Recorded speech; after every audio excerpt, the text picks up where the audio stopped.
Sri Lanka has already lodged a protest with the President of the Human Rights Council that contrary to the IB package and the UN rules of procedure which casts a duty on the OHCHR that acts as the secretariat to the HRC to prepare and circulate documents in an early and timely manner, that the advance copy of the High Commissioner's oral update to the Council on Sri Lanka was received by the mission only at 18:30 yesterday, leaving us barely a night to prepare our response. That being said, it is recalled that the oral update of the High Commissioner which is presented today originates from Council Resolution 22/1, which was rejected by the Government of Sri Lanka. The resolution under reference was adopted with a vote in Council.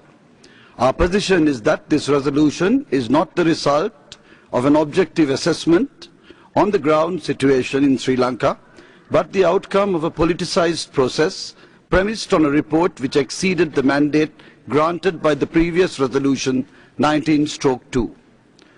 The Government of Sri Lanka also submitted that the resolution 22/1 was in contravention of GA resolution 60/251 as well as Council resolutions 5/1 and 5/2 that should guide the work and method of engagement of this Council. However, notwithstanding our rejection of resolution 22/1, the government has continued with its genuine and credible commitment to the reconciliation process within the framework of the National Plan of Action on the implementation of recommendations of the LLRC and kept the Council informed in this regard. Mr. Vice President, I take the floor today not only in the aftermath of a visit to Sri Lanka by High Commissioner from 25th to 31st August 2013, pursuant to an invitation extended to her in April 2011, but also as the government and people of Sri Lanka last Saturday completed elections to 3 of the 9 provincial councils, which by all accounts have been free and fair, the ultimate test of any democracy.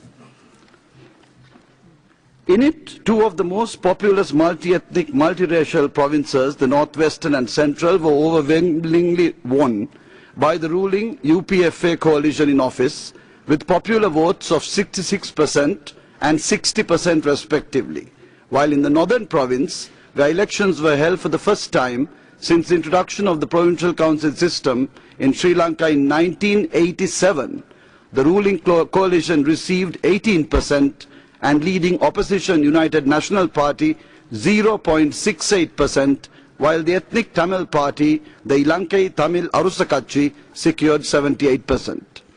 As President Mahinda Rajapaksa stated earlier this week, holding an election to provide the people of the North, who are under terrorist control for 3 decades, the right to elect their own administration is a victory for the government. I want to assure this August Assembly that the government of Sri Lanka will continue to work with all provincial councils in the country, which includes the new Northern Provincial Council. Therefore, the High Commissioner's recommendation to work with the Northern Provincial Council is a misnomer and has hallmarks of prejudgment on the delivery of a sovereign government's responsibilities. No doubt that there remains work to be done to complete the ongoing reconciliation process in Sri Lanka. However, given the High Commissioner's own admission that while in Colombo, that this was her longest visit and that she was able to go anywhere and see anything that she wished to see, there was legitimate expectation in Sri Lanka that she would adopt an objective and unbiased approach to the country in her oral update to the Council. It is unfortunately that this is not the case. Many of the issues flagged in the High Commissioner's report have already been comprehensively responded to in our statement under Agenda Item 2, as well as the numerous other interventions made during the course of this session, as has been the practice. However, for purposes of record, a full text of my statement has been circulated and reiterates the main points. Having brought normalcy to the lives of the civilian population, the government of Sri Lanka has also taken positive steps to address the issue of accountability. The government of Sri Lanka strongly repudiates the High Commissioner's assertion that if certain concerns are not comprehensively addressed, she believes the international community will have a duty to establish its own inquiry mechanisms. We wish to state that the High Commissioner has no mandate to make such a claim. Multiple mechanisms to address accountability have been put in place and are in motion as a continuous progression from the LLRC. In this context, our comprehensive statement details action underway to probe alleged killings, including the 5 students in Trinco, the lines of investigation into the ACF case, the status of the Army Court of Inquiry into the Channel 4 allegations, investigation into custodial deaths of prisoners. It also provides details of the 3-member commission appointed to investigate allegations of abductions and disappearances related to the conflict, cooperation with the ICRC on missing persons, and engagement with the working group on enforced and involuntary disappearances. With regard to the vulnerability of women and girls to sexual harassment and abuse in the north, as referred to in the update, the government of Sri Lanka deplores all acts of violence against women and girls and has taken concrete action against reported cases and will continue to do so.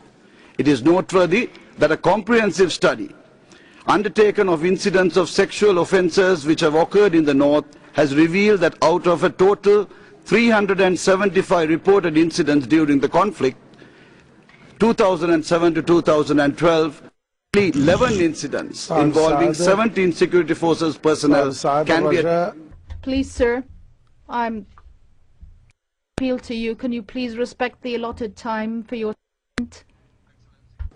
Therefore, the inference that the present military contributes to insecurity of women and girls in the former conflict-affected area is baseless and disingenuous.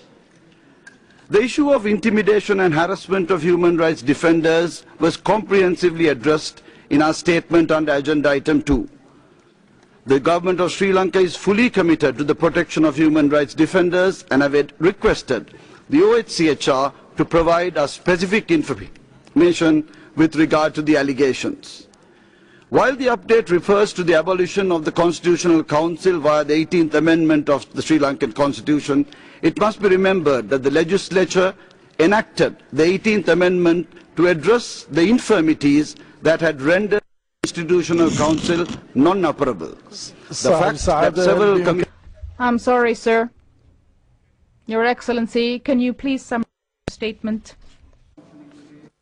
Its efficacy.